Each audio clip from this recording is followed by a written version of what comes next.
आता आपण मागच्या 2-3 महिन्यापासून वाट पाहतोय की नेमकं खरीप 2025 मधल्या पीक विम्याची भरपाई आपल्याला कधी मिळणार आहे। कारण ही भरपाई आपल्याला जानेवारी महिन्यापर्यंतच मिळणं अपेक्षित होतं, परंतु तसं झालं नाही।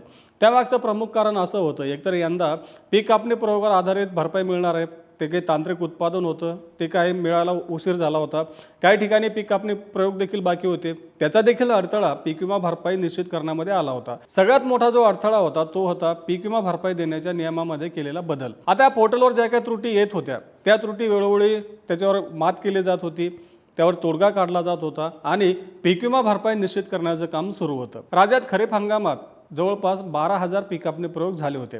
या 12,000 पीक कापणी प्रयोगाच्या माध्यमातून उंबरठा उत्पादन, त्यानंतर जे काही आपलं प्रत्यक्ष उत्पादन आलं त्यामधली तफावत, त्याचं गणित करून पीक विमा भरपाई निश्चित केली जात होती आणि त्यासाठी लागणारा उशीर, तांत्रिक अडचणी यामुळे एप्रिल महिन्यात आता कुठं पीक विमा भरपाईचा नेमका आकडा पुढे येतोय। जे काही 12,000 पीक कापणी प्रयोग झाले होते त्यापैकी आतापर्यंत केवळ 6,000 पीक कापणी प्रयोगाची जे काही भरपाई आहे ती निश्चित झाली आहे। अजून जवळपास 6,000 पीक कापणी प्रयोगाचे जे काही भरपाई आहे ती अजून निश्चित व्हायची आहे। काही मंडळांचा अजून त्यामध्ये आकडा बाकी आहे, परंतु राज्यातल्या 30 जिल्ह्यांमध्ये 1219 कोटी रुपयांची भरपाई आतापर्यंत मंजूर झाली।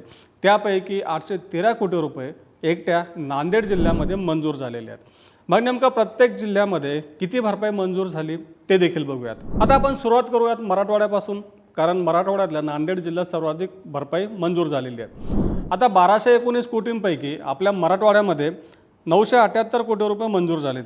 त्यापैकी नांदेड जिल्ह्यात 813 कोटी रुपये मंजूर झाले, परभणी जिल्ह्यात 63 कोटी 78 लाख रुपये, जालना जिल्ह्यात 2 कोटी 9 लाख रुपये, छत्रपती संभाजीनगर जिल्ह्यात 25 लाख रुपये, हिंगोली जिल्ह्यात 98 कोटी 95 लाख रुपये एवढी भरपाई आतापर्यंत मंजूर झाली आहे। आता विदर्भात एकूण 62 कोटी 53 लाख रुपये मंजूर झाले, त्यापैकी चंद्रपूर जिल्ह्यात 2 कोटी 60 लाख रुपये, वर्धा जिल्ह्यात 9 कोटी 61 लाख रुपये, नागपूर जिल्ह्यात 1 कोटी 94 लाख रुपये, गोंदिया जिल्ह्यात 31 कोटी रुपये, भंडारा जिल्ह्यात 4 कोटी 33 लाख रुपये, वाशिम जिल्ह्यात 1 कोटी 9 लाख रुपये, बुलढाणा जिल्ह्यात 5 कोटी 64 लाख रुपये, अकोला जिल्ह्यात 1 कोटी 58 लाख रुपये, अमरावती जिल्ह्यात 2 कोटी 50 लाख रुपये, गडचिरोली जिल्ह्यात 2 कोटी 24 लाख रुपये एवढी पीक विम्याची भरपाई मंजूर झाली आहे। सुरुवातीला सांगितल्याप्रमाणे ही काही भरपाई, जी काही भरपाई निश्चित झाली ती अंतिम नाही आहे। आणखी जवळपास निम्म्या पीक कापणी प्रयोगामधली भरपाई निश्चित व्हायची आहे, म्हणजेच हा आकडा निश्चितच वाढू शकतो।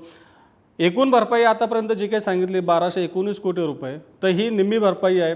कृषी विभागाच्या अधिकाऱ्यांनी दिलेल्या माहितीनुसार जवळपास 2,000 ते 2,200 कोटी रुपयांच्या दरम्यान यंदा भरपाई मिळू शकते।